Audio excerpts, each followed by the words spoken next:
Hello, everybody, and welcome to episode 4. Welcome to One Day Today. I am Abram Siegel Rivers.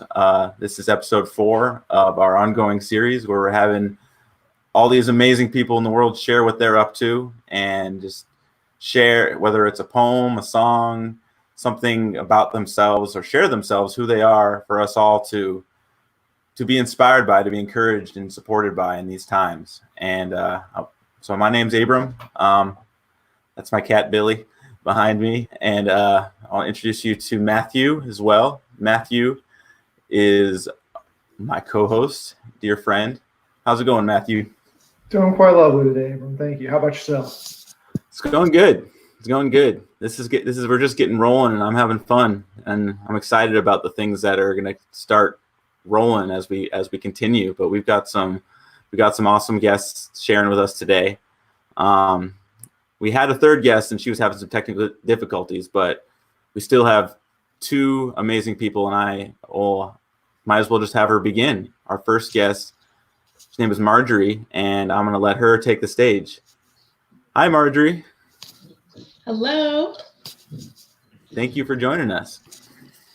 Thank you for having me. I am super excited to be sharing my message.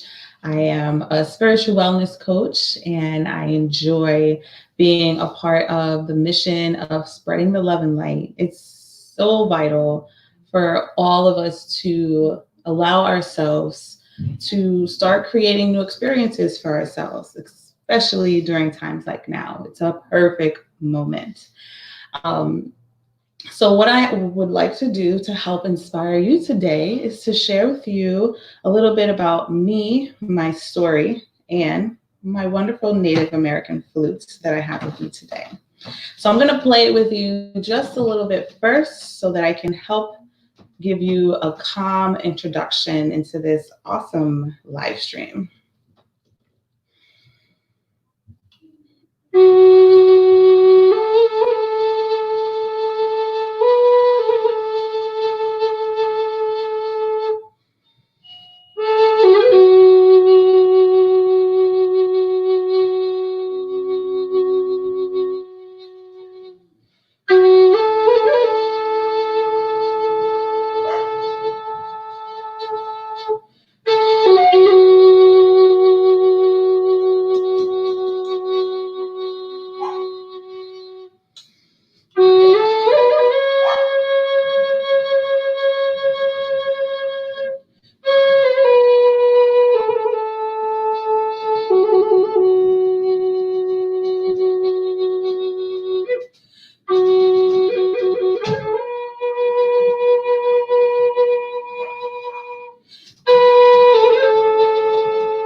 This is such an amazing tool. I really hope that you liked my short little preview of what my native flute sounds like.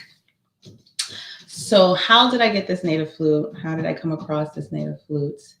And why do I love playing it? I'm going to tell you why. So I have been on this journey of being a coach, being a motivator, being just really exuberant in identifying with, the greatness of life and helping others to learn to transition into that beauty as well. And in that process, I was really battling with picking sides. Do I pick the responsible side? Do I pick the entrepreneur side? And it really caused me to crash mid-year. 2019 was when my stay-at-home conditions started for me. It was July 11th that I lost consciousness and hit my head in my kitchen. And my sister-in-law found me on the ground, grasping for air, barely able to talk, barely able to let her know what was happening to me. And I really was dazed and confused for months. I'm really still healing. I feel like I'm coming out of my healing stage. And what that means is that, I'm starting to feel a lot more vibrant, a lot more like myself. But 9 months, it's been 9 months, and it's been a long time. And you can imagine how a lot of you are already feeling the effects of staying inside your house for days and upon hours. So, in the efforts of me trying to recuperate from the concussion, I was still learning, working on doing vendor events, putting myself on that platform to let others see, even though that you're healing or hurting, you still can figure out how to find the positivity in the day. You can still make sure that your business purpose is part of creating value in your life for the person that you're being for yourself. So in that pursuit, I saw another vendor, a Native American vendor who had a whole bunch of flutes. And I saw the flute, and I had been listening to Native American flute music to help me go to sleep because my headaches were so horrible. So I was listening to Native American flutes. I was listening to 432 hertz. I was also listening to anything that said Reiki healing. I'd put it on for 7 hours, and that's what I listened to while I slept. That's what helped me get through this and stay happy and pull through the transition, because there was times when I was in the dark. I couldn't get out of bed. I couldn't even have conversations. I couldn't even go live. I couldn't even do this. So I'm so excited to be at this point to where I know I'm still healing, and I am acknowledging that I need to let my brain completely heal. But at the same time, my life doesn't stop, and I have to be able to engage in it. And that's when I figured out that it's so important for us to acknowledge the physical part of our life and the non-physical part of our life. They both matter. They make the oneness that we're looking to experience. So if I can lead you to do anything today, is I want to help lead you into yourself, because that's the non-physical part of your life that is experiencing every moment with your physical body. So in my journey, my flute, having it from it being on your YouTube channel, to having it in my possession, to being able to create the same healing sounds that I can now vibrate within my internal energy body, it created such a powerful, expansive healing process for me. I got this flute around November, around Thanksgiving time. And so I've only been playing it for about 5 months now. So what you heard was self-taught, only over 5 months during the process of me healing from my concussion. So there were times where I wasn't practicing my flute every day, maybe once a week. Now that I'm more happy and abundant and energetic, I can play my flute more. And now I can play it in front of others. And I have an awesome story to share with it, because even though I found this at the most darkest time in my life, literally, I found something that sparkled me and kept me illuminated for the duration of this time. And it helped me get to this point. And after I bought this flute, I was like, I can buy more stuff. And I started buying more instruments. I have a little frog. It makes a cricket sound. I have a drum. It's a tiny drum. It's not too big. I also have the 7-tone bars, and I have my singing bowl, which I had already had at that time. And the singing bowl really does help. It just creates a different kind of awakening in the mind that the native sound doesn't give you that same emotion, that same feeling. Having them played at the same time, now that is great, but I need another person, because I can't play the flute and do the singing bowl at the same time. So it helps you to understand that if I want to make music, I got to incorporate people in my life. So it helped me to start incorporating people in my life that were going to be intentional, that were going to be conscious and mindful of the person that I am, the energy that I am able to give out at any given moment, and the energy that I'm not able to get out. So this is why I came to the moment of understanding that our physical body needs to walk with us in our non-physical actions. And our mind creates non-physical actions. Our body creates the physical action. I really would like to help encourage you to figure out how can you equate your moments with the abundance of the mind and the abundance of the body. That's my empowerment tip for you. I really hope that you enjoyed my story. I really hope that you find an instrument that can help sing your soul song and help you be as exuberant and vibrant as you feel inside your mind. Because we all need to see that reflection. There's a story in there, there's a message in there that many of us are waiting to learn. So please share with us. Thank you. Thank you. That was beautiful. That flute really brought me back home. Since we actually have a little bit of extra time today, we've lost a guest because due to technical difficulties. I was wondering if you'd actually like to stick around and answer a few questions, if that's... Most definitely. Yeah.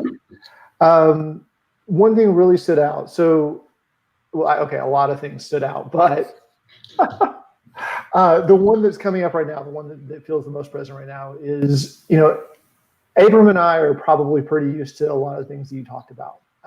In traveling in my circles, like when we talk about energy bodies and talk about awakenings and things like that, there's a common language there that I am very familiar with. But I find that, especially where I'm at here in the South, that's not so true. That when I talk about that, I tend to get kind of weird reactions. And so I'm just wondering, like, where was your background that brought you into that? Like, what brought you to that side of it growing up in the culture that you did here in the States, I mean? So the journey that brought me to my spirituality was really intentional. I told myself about 6 years ago when I turned 30, I said I wanted to redefine my life. I'm really big at looking at myself. So, since I was going into my 30s, I was like, well, what did this past decade do for me? And am I proud of it? And is it taking me in the direction that I want to be for the next 10 years? Will I be proud of that direction at 40? And when I realized that I wasn't really aligning with my soul purpose, I come from an accounting background professionally. But I really I'm really big activist. I'm really big about politics. And the only way that I see that we'll be able to get back to any kind of normalcy is to understand the Native history. So I started diving into the Native history, really great book called 1491, the year before Christopher Columbus sailed the seas. Great book. Really goes into depth about everything that was happening in South America.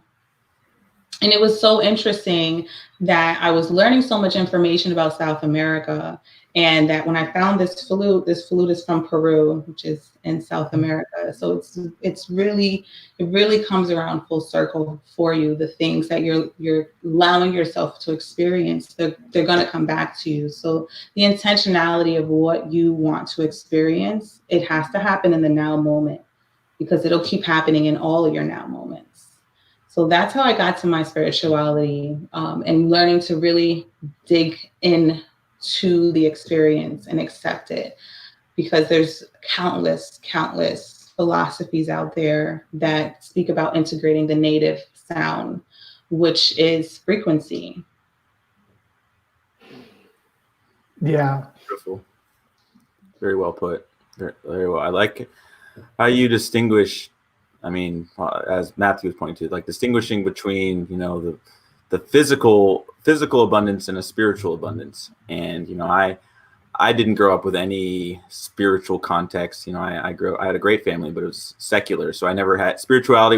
I was always an outsider looking in, whether it was my friends in Catholic school but I was always curious. But I love how you connected those dots with your share. And as soon as you started playing the flute, it was like an internal, like, it was a familiar feeling and sound, but it was something, it was like, it had, there's such a healing quality to like just the native approach to music. And the flute is just so, it's just like almost like a force of nature. Like it affects me deep down, you know, in ways I can't even really put words to.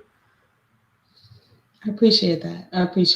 I've had that spoken to, and I like to think a lot of that to how much I work on my energy, the energy in my body and my energy field, and how much I keep it clear and I keep it with clarity. It's so important to make sure that we are identifying with who we want to be. And we can only feel these vibrations when we clear our energy field. So I appreciate that you can feel it, and it also allows me to see where you're working for yourself internally. That's awesome. I love it. Yeah. Would you like to see my other instruments? I do have them like right next to me. If I would love to hear the thing about it. Like, bring it on.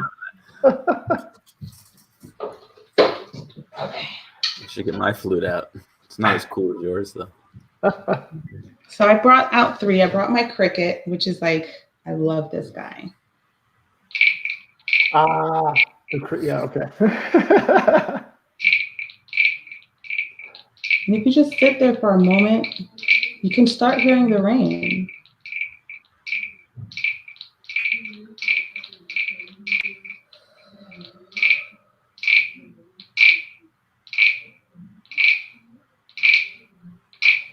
I do enjoy these sounds. And then I have my 7-tone bar. Some people like to call it a xylophone, but I'm pretty sure it's almost like the same thing. And I can also, you can play with the vibe without even touching it. And the mic might not be picking that one up. No? No, that it picks up. I got that. There it is. That looks like fun. Yeah, the musical. This is my drum. So you can do it simple, but I like to do it low.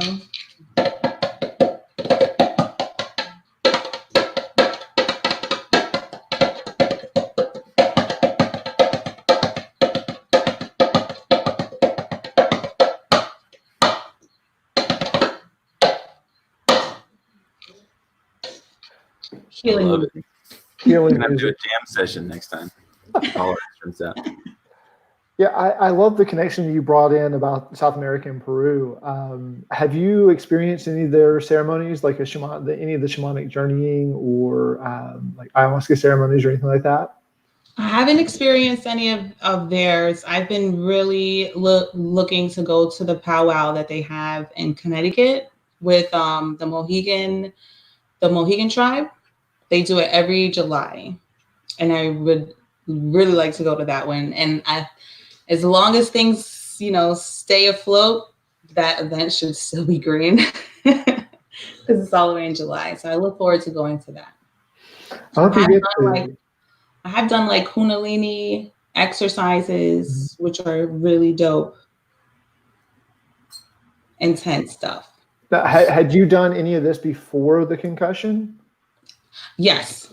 Yeah. So I did the Kundalini session before before the concussion.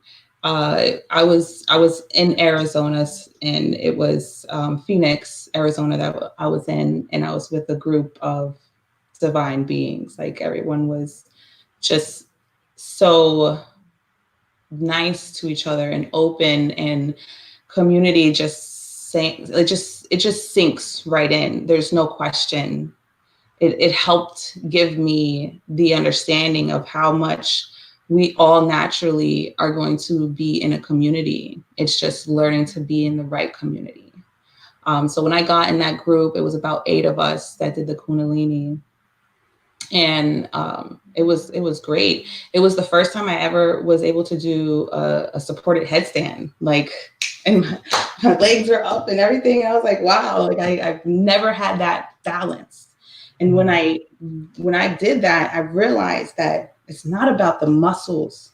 It's about how much you settle your mind and feel calm and feel trusted, and the vulnerability must be there. Absolutely. It's something I've experienced too, is the power of our own state of being in our muscles. Like, if you've ever done muscle testing, anything like that, where hold a negative thought and it's much harder to hold your hand in resistance to someone else pushing it down. But if you think a positive thought, you can hold your hand there all day long. They can push as hard as they want. And there's nothing they can do about it. So yeah, I've definitely experienced that as well. I'm wondering though, what was your childhood like? Like, how did you end up finding all this to begin with? Like, that was kind of the deeper question of what I was looking for, is like, where did all this start for you? I always like to tell people May 6th, 1984, the day I was born. Like, I came into this world with clear understanding that I was here to help. Didn't know how I was here to help, didn't know how I was going to manifest that.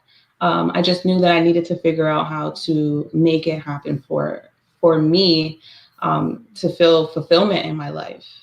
And the reason why I went into the accounting world, because I was like, I'll just, I'll go be a CPA. I'll be around a whole bunch of nonprofits. I'll figure out how to create my own nonprofit, and then I can just give to people all I want. But, that's it's really counterproductive, because if you spend so much time not helping others, you're really not creating a vision of you helping. And I quickly realized that within less than 10 years of being in the accounting field. And halfway through it, when I was 30, I was like over 200 pounds.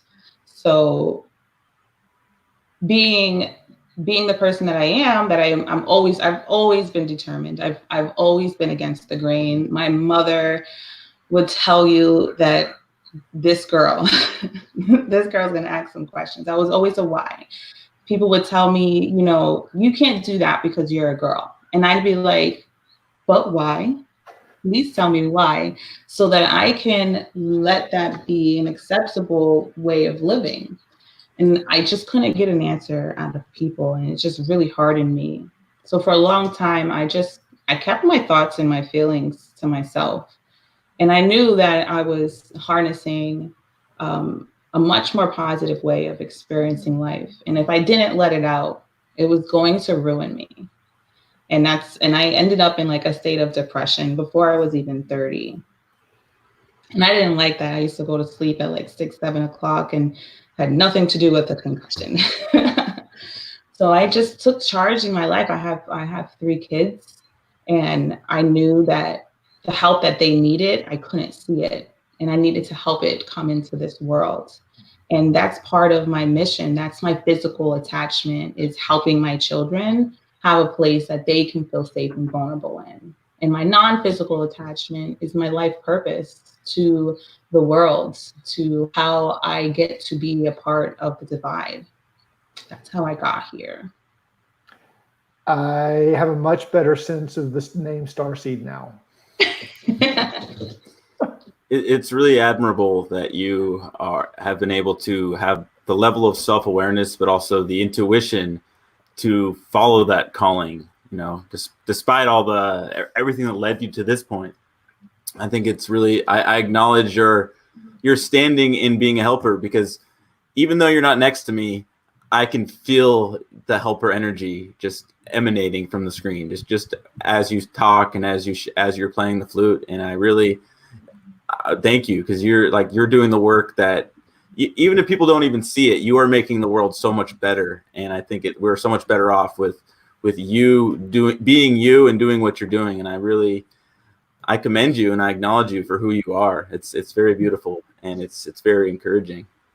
Thank you. I appreciate it. You know, we are nothing without each other.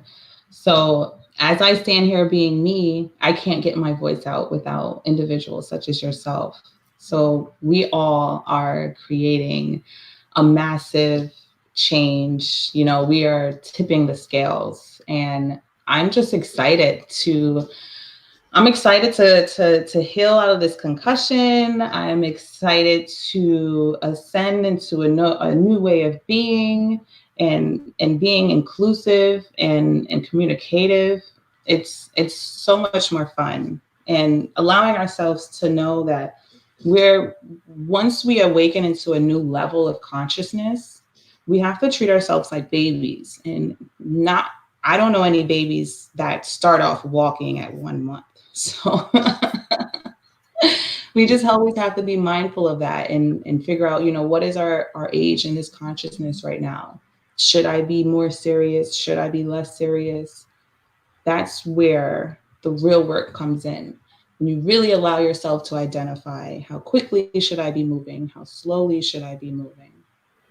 So I enjoy this. I enjoy this live stream with both of you. I appreciate y'all for being those stage makers, because we need y'all. Well, we need you. We need all of us. Yeah. We need all of us. It's We need all of us. It's beautiful, and you know, this is like, as you're saying, this is right now. There's an opportunity for a new era. We're kind of all forced to look in the mirror to see like how the world got to this place and what like. And it's kind of we're kind of seeing like these old conversations haven't worked. These old models, like, well, how did we get here? Why is there suffering? And why? And now we're seeing this opportunity to create a new era and a new space with our own energy, our own consciousness, our own compassion. There's some reason came to mind is a Jewish principle that I've heard a lot about, you know, through my years. Called it's a mystic principle called Tikkun Olam.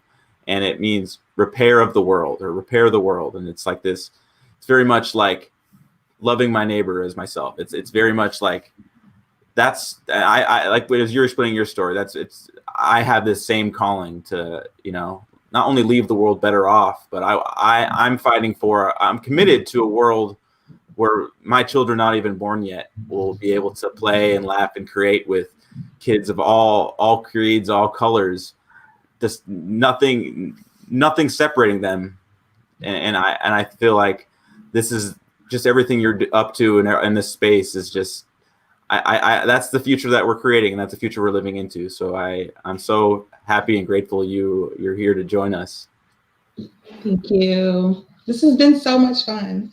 Well, thank you so much for sharing. Being mindful of the time, I feel like it's time to wrap this portion up, and you know, we might be able to bring you back on at the end if we have enough.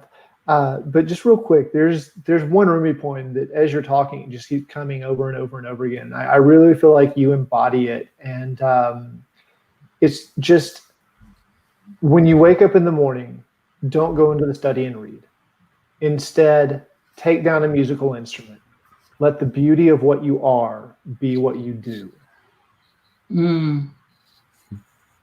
And that, like, you just being up here, being yourself, I feel like is the greatest gift to everyone. So just thank you for that. Thank you so much, Marjorie. I appreciate y'all. Thank you. All right, Marjorie, it's been a pleasure. We'll bring you back on later. Yeah. For now, though. All right. Abram, you want to tell us a little bit more about One Day before we go on? Yeah. Well, I just want to say thank you to everyone again for joining us, and thank you again to our guests. You know, we are able to do this because of the help of you guys watching. Whether you guys want to be someone on the stage here and share yourself, share something that you're passionate about, your gifts, you can go to our website, onedaymvmt.org. You can either volunteer to be on the stage with us. You can volunteer and, you know, help us on the back end and creating all the pieces of our movement. This is a global movement, but also you have an opportunity to contribute financially. So whether it's your time, your money, your energy, or just yourself, you know, please, we encourage you and invite you please join us. Because we are all better off when you enrich us with who you are. And I just want to thank you for the opportunity and for watching and for listening. Up next, we have Roland Benson, who's going to be sharing with us. How's it going, Roland? Thank you for joining us. Yes, that was. I hate to have to follow that. That was awesome. I don't have a musical instrument or something. All I can do is play the record player, and most people don't even know what that is anymore. So, fortunately, all we're asking is that you be you. So there's no. Okay, I appreciate that. That's all I can do. So, what do you have for us today, Roland? Good. Stage is yours, Roland. Whenever you're ready. Well, when I was kind of telling my story to Matthew and Abraham before, they asked me what would be maybe the one word that kind of sums up some of the things, and I'll share with what I went through was, at first it started out as pivot, but I think it went to mindset. So each time something happened in my life that changed me, my mindset changed. So I had a belief in my mind that was one way, saying, you can't do this, you can't do that, or you shouldn't do that. No one's ever done that. To, yes, you can do that. So I grew up very dyslexic and had a lot of learning disabilities. In fact, it got to the point where when I was younger, a man from the government came to our house and wanted to take me away to teach me how to sharpen lawnmower blades so I could support a family someday. Luckily, I had a strong mom, and she ran him off the porch with a broom.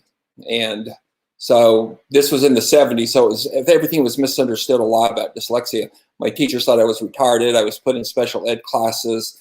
There's so many different things that happen that way. And so in my mind, I started thinking that was true.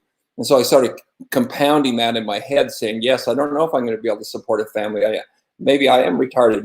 Because I can't read, and all these different things. So I had to strengthen other things in my life and turn them into superpowers. So at 12 years old, I answered the phone at the house, and my dad had a construction company. And so we'd get calls at the house all the time. And believe it or not, back in the 70s, we didn't have cell phones, answering machine, not even a fax machine. So I picked up the phone, and this man said, I need to leave a message for your dad. And he's got to get it because it's very important. He had a building that was going up. And so I sat there in my mind saying, man, I can't even spell my own name. I don't know how I'm going to do this. And then all of a sudden I pick up the pen, and it was kind of weird. I started drawing. I've always drawn. I've always loved drawing. And then I started drawing out all these notes. And so when my dad would come home, I'd have a stack of storyboards, I called them, and I would just lift them up and I'd read them to my father and say, okay, Mr. Forrest came and he's this, this, and this. And then over the years and later on in life, about 21 years old, I started an advertising agency.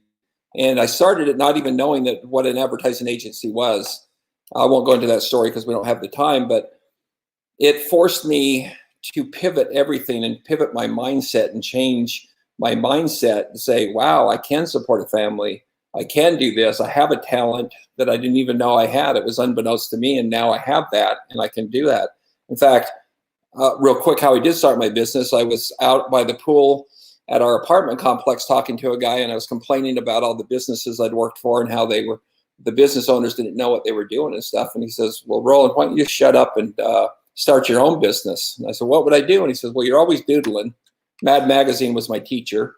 I was always drawing pictures. And he said, why don't you draw a picture and sell it? And I said, well, who would buy it? And he says, well, I need a ceiling fan drawn. I'm going to start selling ceiling fans door to door, and I'll give you $25. And I said, you're kidding me, $25 for a drawing? So I went back to the apartment, drew a ceiling fan, gave it to him. He gave me $25. And he said, now get out there and start knocking doors. So I started knocking doors and found out that there was a need for it. And now I've grown it 35 years later, I've grown it into a big business. Probably one of the most valuable lessons I learned about mindset was how to train a flea. So if you take a bottle and you put fleas inside this bottle and you put a lid on it, a flea, now, I don't know if you know much about fleas, but they can jump, I think it's 20 times or 16 times taller, bigger than they are. So they can draw almost 4 feet tall. So to jump out of a bottle like this is no problem. But if you put the lid on it, they will jump and hit their head over and over and over again. And all of a sudden, after a couple of days, they go, this really sucks. I'm not going to want to hit my head anymore. It hurts. So I'm only going to jump up to the very lid, for the very top. So they'll stop about right here, and then they won't jump out. You can take the lid off, and they will sit there and just jump like that. And if they actually have babies while they're in there, they will jump and stop where their parents stop. And over time, they will die in the jar, even though they could have jumped out. So I said, man, that is weird. I said, I started thinking, I said, I bet all these years I've had my mind in this jar. And every time someone said, you can't do that, you're retarded, you're not going to be able to support a family, you're going to go to college, you're kidding me. All these things, I just tightened that lid on tighter and tighter. And so every time I thought, my mind would stop right there and say, oh, remember, you can't do that. Remember, you can't do that. Now, that's your mind's job. But then I saw, well, I have a business.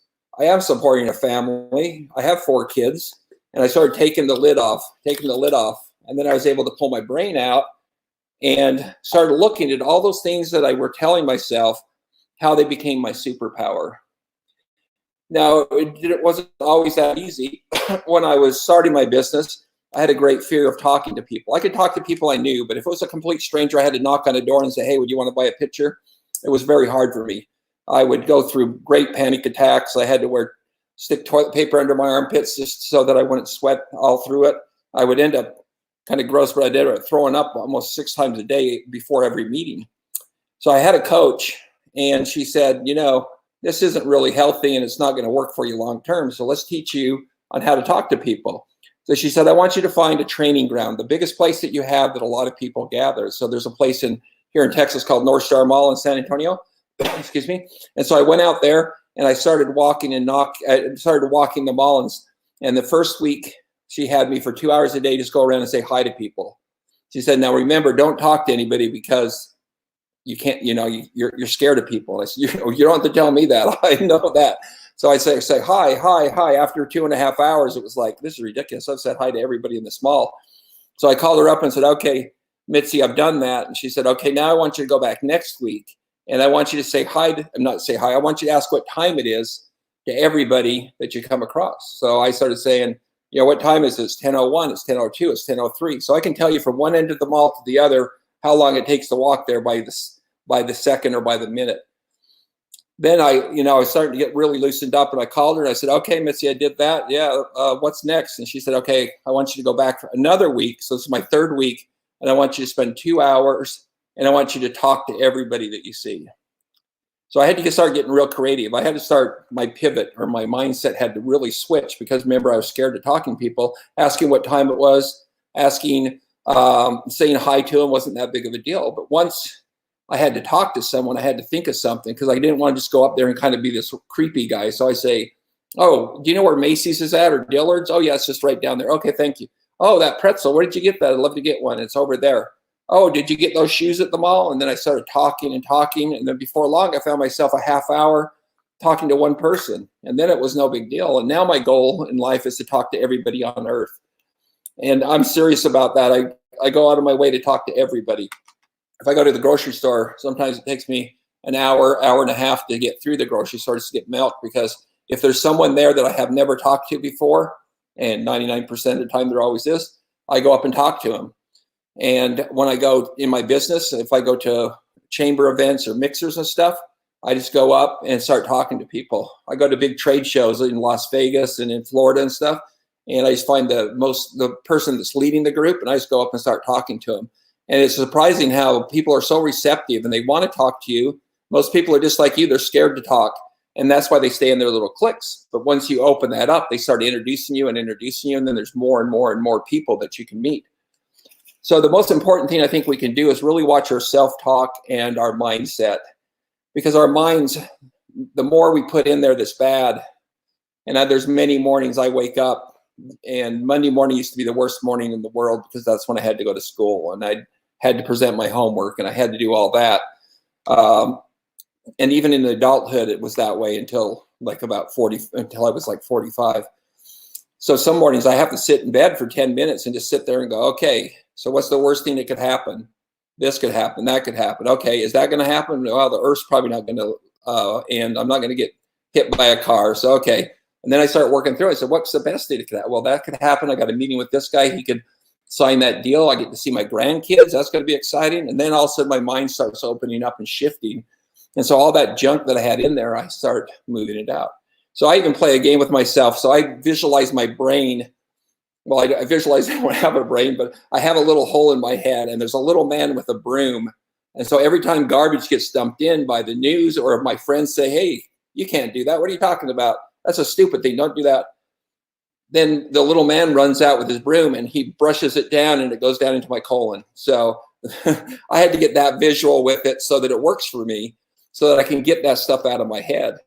And sometimes I have to take that same thought and flush it down 10, 15 times in a day, but I keep it down. Now I've done it so often that I've trained myself how to switch my mindset. Now there's different levels of mindset. So I was thinking this yesterday. I was looking at some of the big, like, let's just take Donald Trump, love him or not.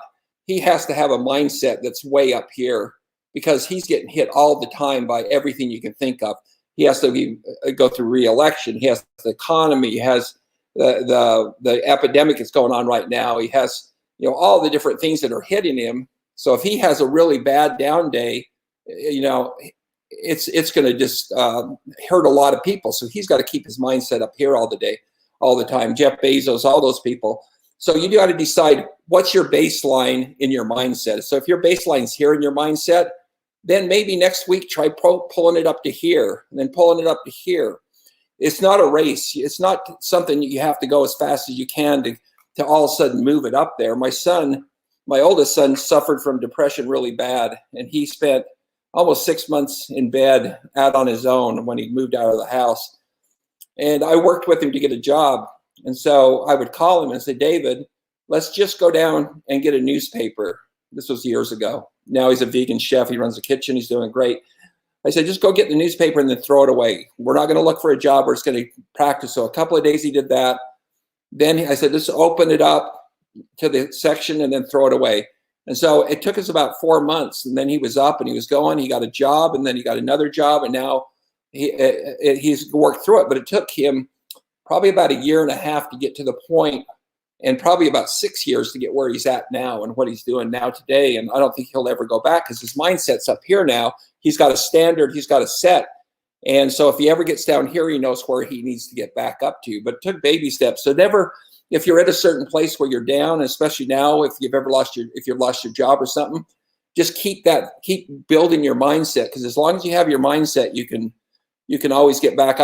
Someone asked me the other day, if you lost everything, your like material wise, your business and everything, they took everything away from your computers, your clients, your employees, what would you want to keep? And I said, my mindset, because I know if I had a good mindset, I could get out of, I could rebuild again. So that's what I really wanted to share today. And just know wherever you're at, you can go wherever you want. And it doesn't have to be around money. It doesn't have to be around fame. It can be anything. It can be the best father. It can be the best grandfather. That's one of my goals now, is to be the best grandfather to my 4 grandkids. So thank you so much, Matt and Ann.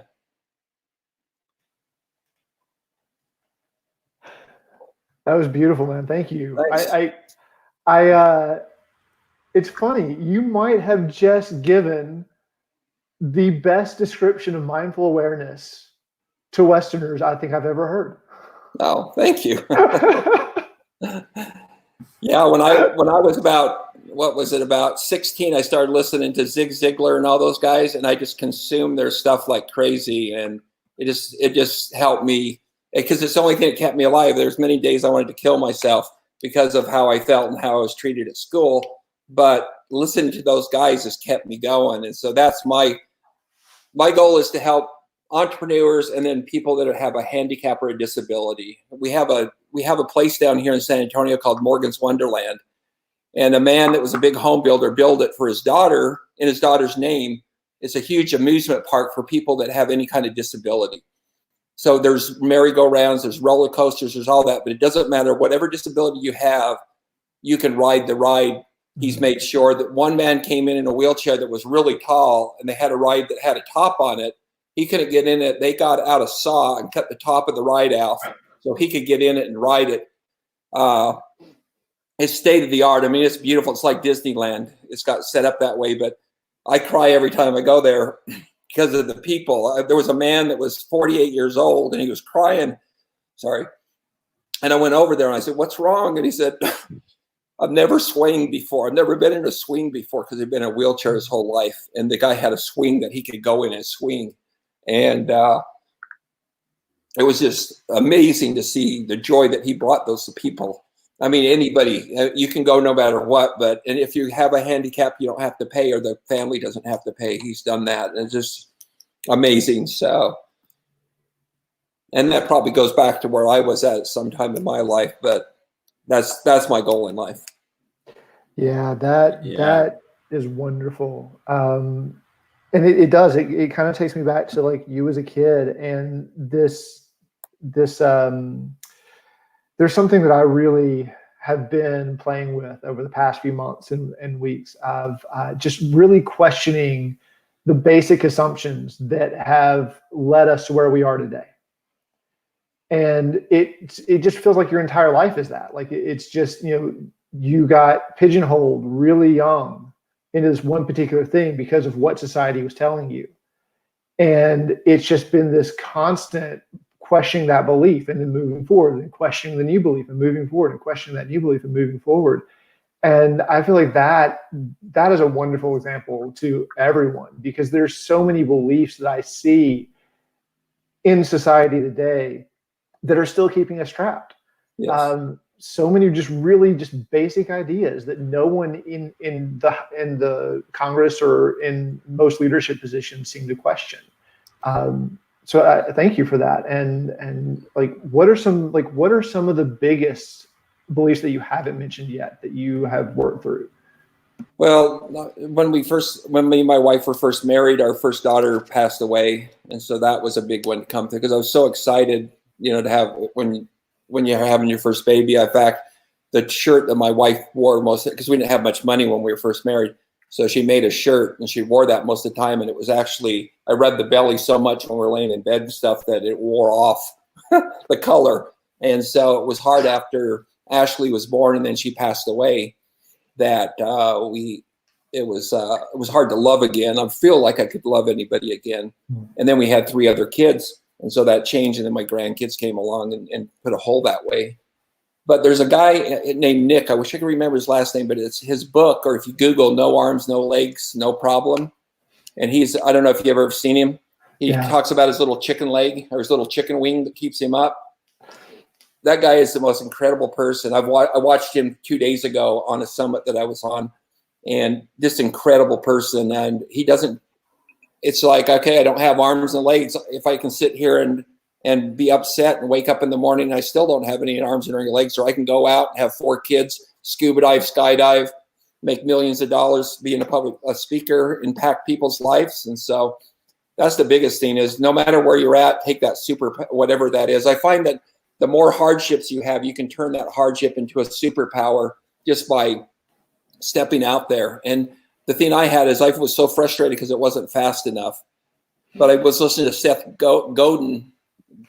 He wrote The Purple Cow and a whole bunch of other books. And he was saying that they were at South by Southwest, and there was a guy who was sitting there in line for the Google experience, and it was taking so long. So he went to a bar and just tweeted to his friends, "Hey, we're having a party." And before long, the line was cleared out the door. And he said that didn't happen that minute he tweeted. That happened 4 years ago when he built all those relationships. And then he was able to tweet out, and everybody says, "Oh, Frank's having a party. Let's go," because we all trust him. So it's really, I think the thing that's got me through the most is getting, they're not mentors really, but they're people that support me and know who I am and then share it with you. I always hid that I was dyslexic and I had problems. I hid that from everybody. No one knew in high school. And the stuff I had to go through for that, besides my teachers, I always lied about where I was going, and I became the class clown. But after I started telling, and that was one of the things my coach said, "I want you to go out and tell your clients that you're dyslexic." And I said, "They'll fire me." I had all this stuff made up. And I went to these attorneys that charge $1,000 an hour that I was doing work for. And I said, "I'm dyslexic." And the guy said, "Wow, I wish you would have told us before. You're always messing words up. We thought something was on, but we could have helped you." And I said, "You would help me instead of fire me?" So why would we fire you? You're so talented. We would help you. And that changed everything. I said, "I guess I'm not a freak." And then I just tell people up front, I'm dyslexic. I'm going to have a hard time with some of this. But now I found tools with Mac. I have an iPad with Evernotes, and I can draw my pictures and record. So all my notes are pictures. And then I can come and hit parts, and I can hear the voice, the recording. And so I've found ways to compensate for what that was. Back then I didn't have anything, but now, thanks to Steve Jobs, he's the one that changed my life more than anything with technology. So it's just pushing through and finding people and asking for help. Because if you try to do it yourself, you'll never do it. I mean, you'll never be able to do everything, but if you ask for help, you'll be able to get a lot more done. Right. one thing that I can't help but keep connecting dots when you're talking about fleas in the jar, and I can't help but see the analogies between humanity and fleas. You know, we're kind of we're born in a situation, and we kind of in a jar, so to speak, and they're either perceived or real obstacles, whether it's our fears, whether it's our stories, and you know, it's like there's a lid on the jar, and we're trying to jump, and we keep hitting our head, and Right. we get used to there being a lid on the jar, and eventually, whether we see it, I mean, kind of our own experience of discovering is, you know, the jar actually doesn't have a lid on it. It was just our perception and our story. And a lot of the time, I mean, my own story included, like, even when I took the jar lid off, I knew that I could jump. I was so comfortable in the jar, I didn't want to leave it. And that's kind of, I feel like we do the same thing. Like, we get so comfortable with our label about what's holding us back, about what's limiting us, so we will fight to stay in the jar, even when we have the freedom to leave it, because we're afraid of what's on the other side. And I think that's universal, because it's once we actually are able to jump out of that jar, our experience of being human is completely different than what we've been telling ourselves our whole life. And I think we have a lot to learn from fleas in that way. Yeah, well, one of my favorite stories around that is this man came home with a ham, and he gave it to his wife, and his wife took out a big knife and cut the end of the ham off and threw it away and put it in the pan and put it in the oven. And he said, "Why did you cut the end of the ham off?" He said, "I don't know, my mom did." So we call Mom and say, "Mom, why do you cut the end of the ham off?" And he says, "I don't know, Grandma did." So they called Grandma and said, "Grandma, why do you cut the end of the ham off?" He says, "Because my pan was too small." So everybody just thought that's how you did it, but she had a reason, and everybody else just followed. It was just a tradition, and nobody knew why. Exactly. And traditions very well, especially like you're talking with culture and stuff. People have traditions, and they will die for their traditions, and sometimes their tradition doesn't work anymore, and they got to change up a little. Right. So. Yeah, there's a really lovely quote. I wish I could remember who said it right now, but I think it was actually a Sitting Bull who said it. He said, "People will always fight over a way of living, but they won't fight over a way of being." Mm. And like, that's it. Like, you know, everything that you talked about has been not only an example of how important mindful awareness is, like being aware of our own mind state, our own mindset, as you were saying, but also the examples you give show how it seems like almost every single time, possibly every single time, I haven't found anything in my experience to contradict this yet. The thing that I'm scared of, what I'm really scared of, is a lie that I believe about that thing. And when I really dive into it and find that lie, everything else goes. Like all the fear, all the anger that came from the fear, all of it, like it just all disappears. And like, that's the fleas. That's us in the jar, scared of hitting our head when there is no lid anymore. You know. Exactly. And there's so many things that people accomplish in life that should never have been accomplished, but they're the people that think. And so many times we say, well, I could never do that, but you can, because they did it, you know. And you can do. There's going to be. I'm just waiting. I can't wait to see what my grandkids do and other people come up with. We've come up with so many things. My father-in-law lived with us until he was 93, and then he passed. He remembers the first car, the first TV, and look at where we're at now, you know. I mean, he didn't even have a TV until he was older, and now I have like 4 of them in my house, which is just crazy. It's a wild world. Yeah. Right. Well, thank you so much for sharing, Roland. I really appreciate your sharing your story, and found it was really inspiring and beneficial to hear, and I'm sure our audience is too. And thank you so much. It was it's been real. It was awesome.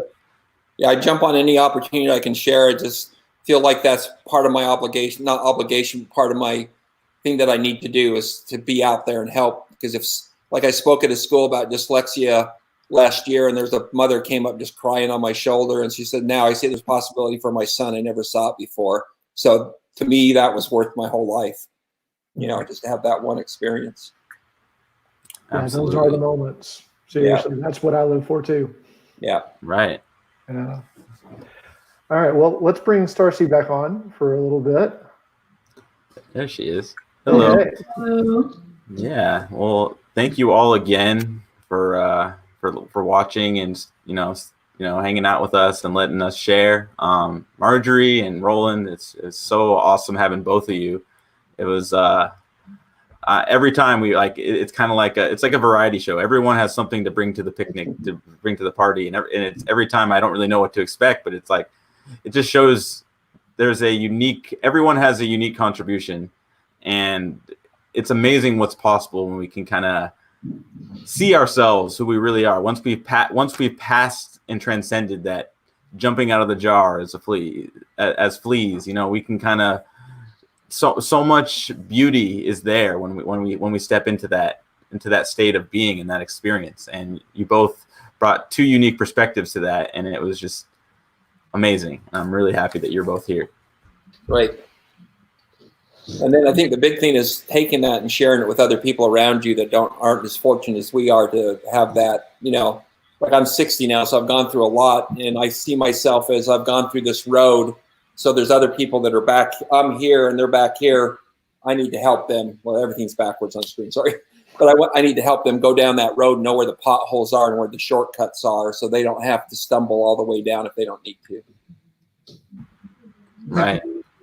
I definitely love that story, by the way. That's like one of my favorite stories. Like, I repeat the Flea story because it's like the best like visual aid. Yes. And I think that came from Zig Ziglar, was the first one to tell that. Great story. That is the epitome of like what is your mindset and understanding conscious levels. There's a thin veil of every conscious level. Absolutely. Real quick, because we're about to be out of time here, I wanted to share this came to mind when you were sharing, Marjorie, but also it kind of connects with what you were saying too, Roland. I want to share a very quick poem with you guys. Here, this is actually, there we go.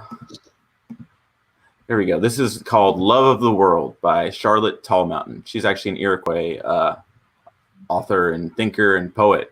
It's called Love of the World. For the love of a tree, she went out on a limb. For the love of the sea, she rocked the boat. For the love of the earth, she dug deeper.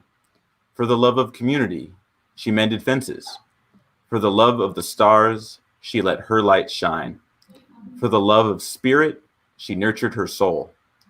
For the love of a good time, she sowed seeds of happiness.